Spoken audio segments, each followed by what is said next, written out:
अगले साल 2024 में लोकसभा चुनाव होने वाले हैं। धीरे धीरे वक्त उस ओर खिसक रहा है और इसकी तैयारी में विपक्षी दल एक साथ एक अम्ब्रेला के नीचे आने की कवायद में जुटे हैं। 5 राज्यों के चुनाव में करारी हार के बाद इंडिया गठबंधन ने एक बार फिर बैठक रखी। 19 दिसंबर को गठबंधन में शामिल दलों ने बैठक की।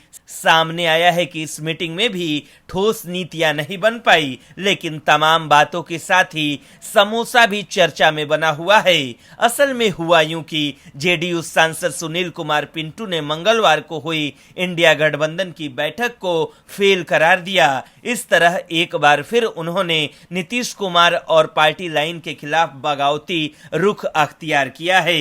उन्होंने विपक्षी गठबंधन की बैठक पर कहा कि पहले मीटिंग में समोसा मिलता था, इस बार सिर्फ चाय बिस्कुट हुआ। जेडीयू के सुनील कुमार पिंटू ने बताया कि पहले तो मीटिंग्स में चाय समोसे चलते थे, पर अभी कांग्रेस ने खुद कहा है कि फंड की कमी है, लोग उन्हें डोनेट करें। जेडीयू सांसद ने कहा कि कल की मीटिंग तो बस चाय बिस्कुट पर रह गई, समोसे भी नहीं आ पाए। सुनील कुमार पिंटू ने कहा कि इंडिया बैठक में सभी विपक्षी नेताओं को किसी ठोस नतीजे की उम्मीद थी, लेकिन ये बैठक भी बिना किसी ठोस नतीजे के समाप्त हो गई। पहले इन बैठकों में चाय और समोसा भी शामिल होता था, लेकिन कल कांग्रेस पार्टी ने कहा कि वे फंड की कमी का सामना कर रहे हैं और सभी से उन्हें समर्थन देने के लिए 138 रुपए, 1380 रुपए या 13,800 रुपए का योगदान करने का अनुरोध किया।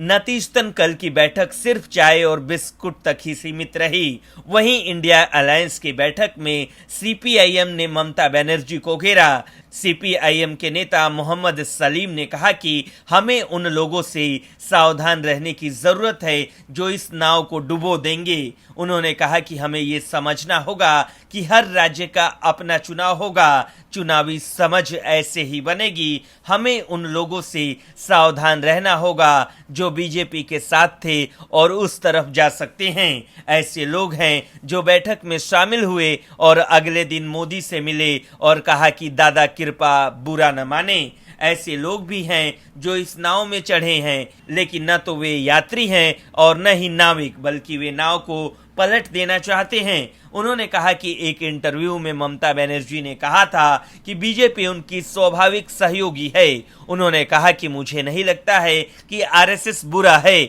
हम ऐसे किसी भी व्यक्ति के साथ आगे नहीं बढ़ सकते जो बीजेपी को अपना सहयोगी बताए। ब्यूरो रिपोर्ट, न्यूज़ चौक।